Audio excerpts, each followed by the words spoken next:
Seorang remaja berusia 17 tahun di Texas, Amerika Serikat harus dirawat 10 hari di rumah sakit menggunakan alat yang menopang fungsi paru-parunya. Hal ini disebabkan oleh rokok elektrik atau biasa disebut dengan vape. Pada awalnya, Triston terbangun dari tidurnya dan kemudian muntah-muntah pada suatu pagi di bulan lalu. Ia juga mengalami penurunan berat badan drastis yang tidak jelas penyebabnya, demam, dan kemudian kelelahan. Remaja tersebut kemudian dilarikan ke rumah sakit. Pada awalnya dokter mengira kondisinya mirip dengan pneumonia. Namun setelah melakukan CT scan, ternyata hasilnya negatif. Kondisi Triston semakin memburuk, paru-parunya gagal berfungsi secara mendadak. Remaja itu pun harus diintubasi atau dimasukkan tabung endotrakeal melalui mulut atau hidungnya untuk menghubungkan udara luar dengan kedua paru-parunya agar paru-parunya tetap bisa berfungsi dengan baik. Seluruh tim medis mencurigai bahwa vape yang diakui oleh Triston telah dikonsumsinya sejak di kelas 8 diduga menjadi biang kerok gagalnya paru-paru Triston. Kami tidak tahu secara pasti apa yang dilakukan oleh Triston, namun ada laporan literatur tentang pneumonitis, hipersensitivitas akibat vaping, kata dokter yang menangani Triston, yaitu Dr. Suzanne Whitworth, dikutip dari Daily Mail.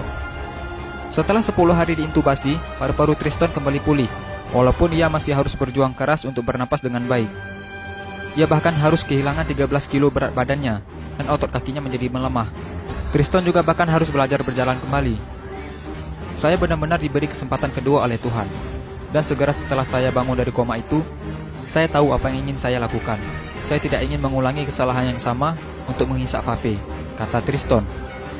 Triston berjanji bahwa dia tidak akan nge-vape lagi dan akan menyarankan kepada teman-temannya untuk membuang vape mereka.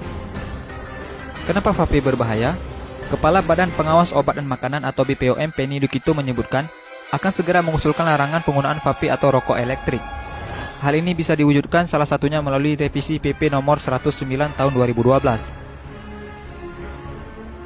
Penny mengungkapkan ada beberapa fakta ilmiah yang telah ditemukan BPOM sekaligus menjadi dasar usulan pelarangan tersebut. Ditemukan senyawa kimia di dalam vape mulai dari nikotin, propilen glikol, perisa, logam, karbonil, tobacco spesifik nitrosamines, hingga dietilen glikol. Nikotin sangat berbahaya karena berbagai penelitian juga melihat efek nikotin terhadap otak bisa menyebabkan kanker dan kecanduan. Propilen glikol juga sangat berbahaya karena jika dikonsumsi secara terus-menerus dapat menyebabkan gagal ginjal. Menurut laporan yang dipublikasikan dalam jurnal Investigate Medicine High Impact Case Reports tahun 2015. Memang vape tidak langsung memberikan dampak buruk bagi kesehatan.